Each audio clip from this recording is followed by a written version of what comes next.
name is Shanna Sorrells, and I'm with Visual Voice Interpreting, and it's a new agency here in Austin that specializes in ASL performance and ASL theater, and it's really cool.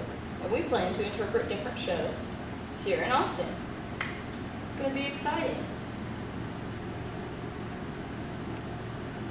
And today, I'm the ASL master for Visual Voice Interpreting, and I help the interpreters figure out translating and how to interpret the plays. I have a lot of theater experience.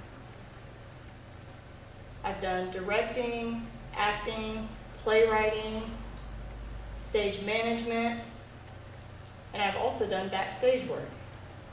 The list goes on, really.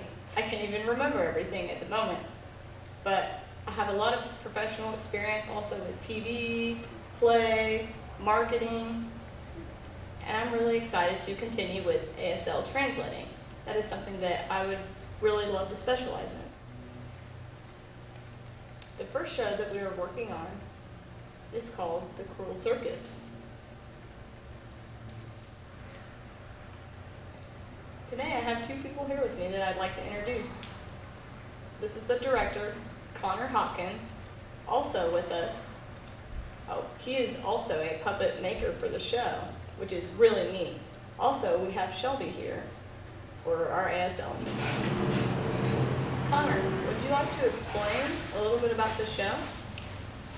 It's about these little creatures who are created by an inventor, and each one of them is created to do a specific act in the circus.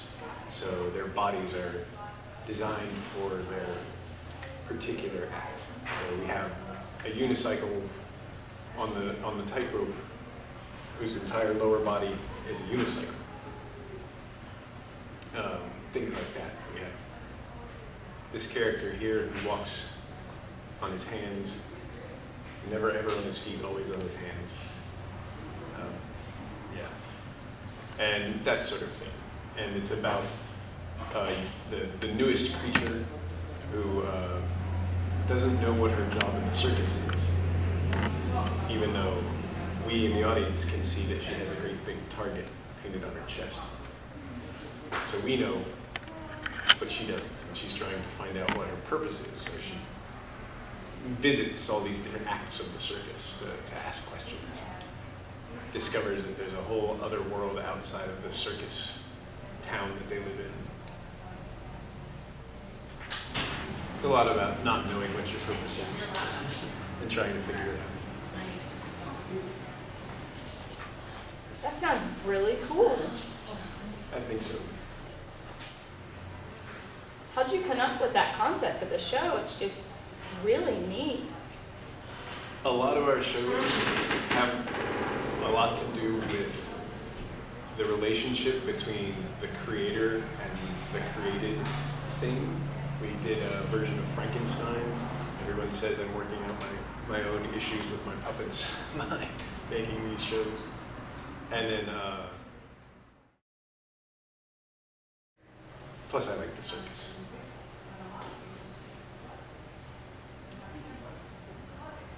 That sounds really relatable. I was thinking the audience, will really enjoy that. My next question is, what makes you decide that you should have ASL interpreters for your show? Why did you think of that with the puppet shows? Partly, it's because I think that puppetry is it's a visual medium more than a physical medium, more than it is about words for me, because I think an audience understands what's happening much better if they feel that physical, visual connection to it, and then we use enough words to explain what we can't quite get to with strictly physical storytelling.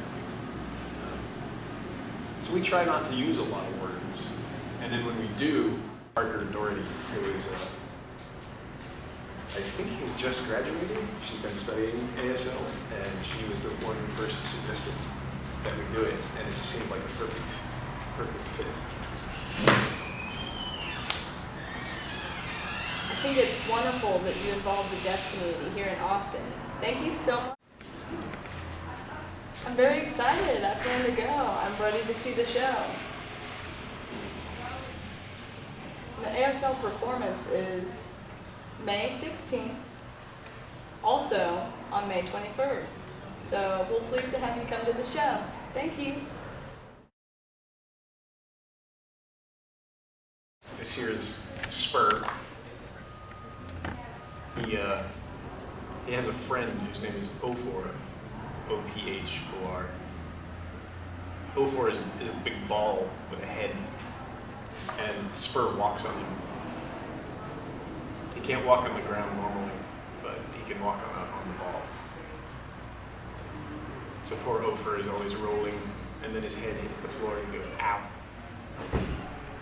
And he keeps rolling, and his head hits the floor and ow, ow, ow, ow. This is Furfur, he's their friend. If you are. And he walks on his hands.